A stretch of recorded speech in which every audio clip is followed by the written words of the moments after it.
Welcome to the deep dive. We take a stack of sources and pull out the really important stuff for you. Today, we're diving into, well, a world that's absolutely fundamental to the country, but maybe a bit unseen. We're talking about federal employees, specifically at the U.S. Treasury Department. You might think, oh, government job, pretty safe, right? But our sources, they actually show some surprising challenges, day-to-day stuff, and also the support systems working behind the scenes. Real dedicated folks protecting these people. So our mission today: explore what Treasury employees do, like their critical role managing the nation's money, and then look at the unexpected hazards they face, how a union like NTEU Chapter 66 in Kansas City fights for them, their rights, their jobs, their well-being. We'll also touch on how they stay healthy with all this pressure. We've got a really good mix of sources, government reports, union stuff, media interviews. It's pretty comprehensive. By the end, you'll definitely have a clearer picture of this vital work and the advocacy protecting them. Got some really interesting stories lined up. Yeah, and it's not just the what. We're really going to dig into the why it matters. The bigger picture implications for everyone, even if federal work isn't your world. Okay, let's start right there. The foundation, Yeah. U.S. Treasury Department. We know it's big, important, financial backbone stuff. Yeah. But what does that actually mean? It's more than just printing dollar bills, I assume. Oh, absolutely. Yeah, much more. Its role is, well, it's huge. Foundational is the right word. The Treasury Department is basically the agency managing all the nation's finances. So that means collecting federal revenue taxes, right? Paying the government's bills, managing the currency, yeah, but also the public debt, enforcing finance and tax laws. Think about the big names under its umbrella, the IRS, obviously. Everyone knows the IRS. But also the U.S. Mint, the Bureau of Engraving and Printing, they're all Treasury. And their big mission statement, it's to promote economic prosperity and ensure the financial security of the United States. So if you connect that to the bigger picture, their work is crucial for, well, everything. Economic stability, funding public services. Keeps the lights on, basically. Right, the financial bedrock. Got it. Yeah. But here's the interesting part you mentioned. The risk. You think office job, federal building, doesn't scream high danger, but the sources, especially for IRS folks, tell a different story. What kind of hazards pop up in what seems like a normal office? Well, yeah, that's what's really striking. It's not just that office workers face risks. Everyone kind of knows that on some level. Yeah. But it's the scale here. With the IRS, these seemingly small incidents, multiply them across thousands of employees, and suddenly it's a big deal. It can even impact how well they collect the nation's revenue if people are out injured. And you might be surprised.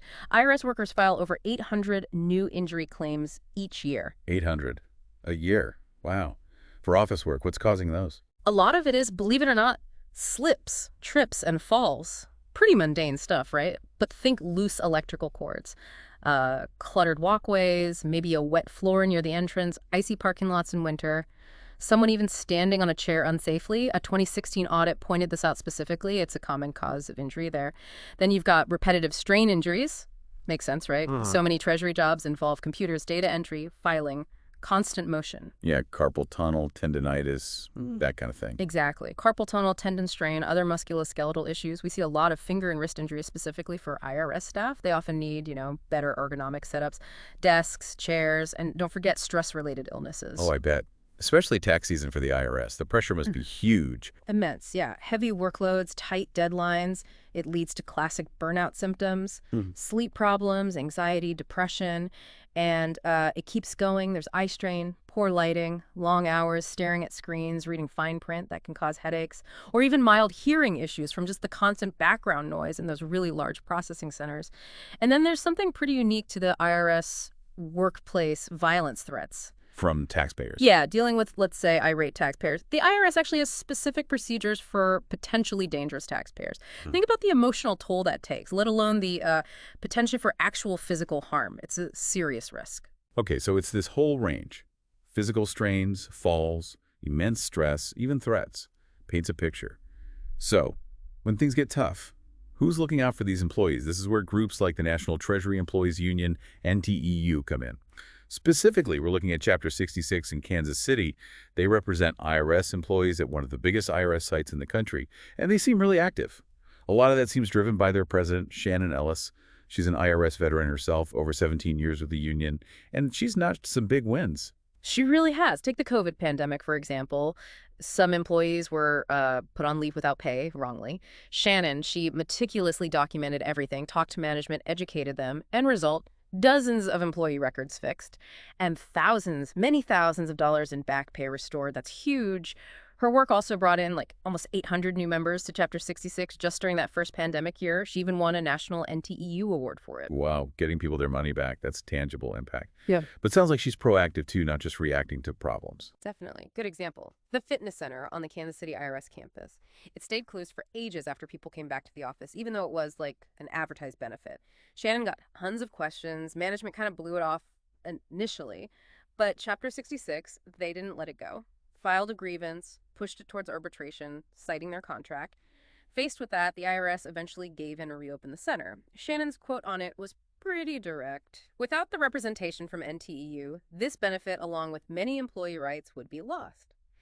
So it makes you think, right, how do these specific wins, these personal stories, how do they show the bigger value of having a strong union? It's not just about fighting the big battles, it's about protecting everyday rights, dignity, making sure management follows the rules, even for things like a fitness center.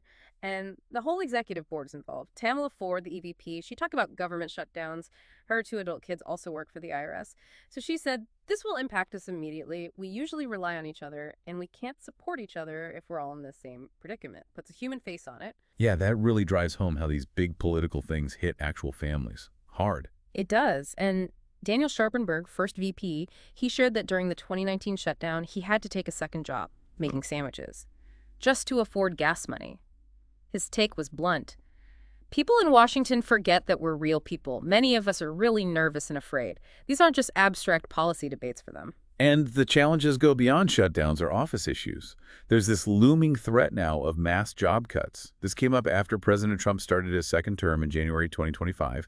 And then mid-year, the Supreme Court basically allowed mass layoffs to move forward. The IRS is apparently a prime target. And in Kansas City alone, where they employ almost 6,000 people, suddenly over 1,000 workers were facing possible immediate termination, mostly newer hires, it seems. Yeah, and what's really crucial here is understanding this isn't just about those 1,000-plus jobs, though that's devastating enough. It's about the government's ability to function, to collect taxes, fund services. This personnel issue could become a national operational problem. Shannon Ellis called the layoff plan a psychological war on the employees. Some were even giving these awful deferred resignation ultimatums. The union's position is clear. These actions violate the contract up and down every page, and also federal civil service laws. Okay, so that's a massive threat. How is NTU fighting back? What's the plan? It's really a multi-pronged approach, comprehensive. First, legal challenges. They're supporting lawsuits, questioning the constitutionality of it all, fighting for worker protections, even though the Supreme Court ruling was a setback. That fight continues. Then there's political and legislative action. Big time. They're mobilizing members using NTEU's National Act Now, Stop Mass Layoffs campaign to get people contacting Congress. And their argument is powerful. Cuts hurt everyone. They lead to extremely long waits on the phones, delays in processing returns, refunds delayed, things the public really feels. So they're connecting employee job security directly to public service quality. Exactly. They're also working the media angle. Shannon Ellis did an NPR KCOR interview bringing national attention specifically to the Kansas City situation. Internally, they're focusing on member support, promoting mental health resources, peer support. Because people are stressed, understandably, there have been reports of depression, even suicidal thoughts among workers facing this uncertainty. And maybe one of the most visible things, coalition building. Solidarity. They started a weekly Solidarity happy hour every Friday, 4 to 6 p.m. at the SHIP that's 1221 Union Ave in Kansas City. It's for federal employees from all agencies, IRS, Social Security, VA, whoever, plus supporters. The message is simple. United we stand, divided we fall. It's about community, showing strength. Right, amidst all that the job demands, the injury risks, the layoff threats, just staying healthy must feel like a challenge in itself. Which brings us to local resources, like Restore Muscle and Joint there in Kansas City. Their healthcare practice sounds pretty comprehensive, specializing in musculoskeletal pain, wellness. They offer chiropractic, physical therapy, orthopedic stuff. But here's the key thing for federal workers. They have an OWCP program. That's Office of Workers' Compensation Programs.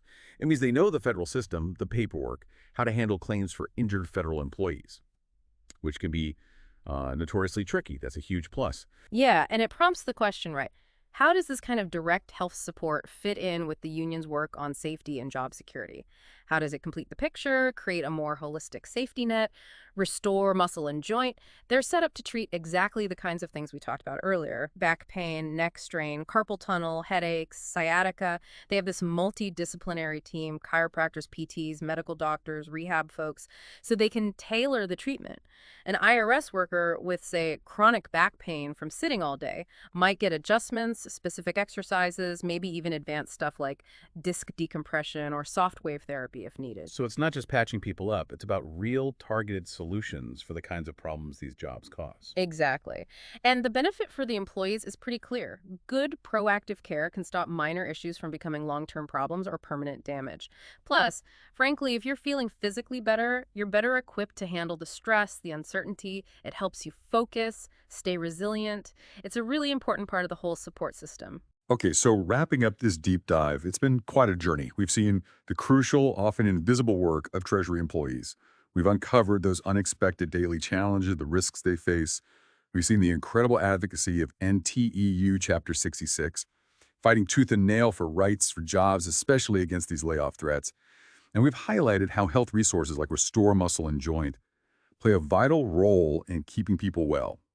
I think the big takeaway, the message we heard clearly is that these federal employees, they aren't alone. The unions got their back at work, and there are community resources ready to help them stay healthy. If you happen to be in the Kansas City area, maybe think about checking out that Solidarity Happy Hour on a Friday.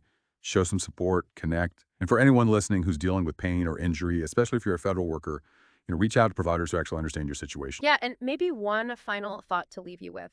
Beyond all the individual stories, the union battles, the health stuff, what does it really mean for all of us, for the country, to have a strong, secure, well-supported federal workforce, especially the people who literally manage the nation's money and keep the systems running? What's our role, maybe, in appreciating them, advocating for them, something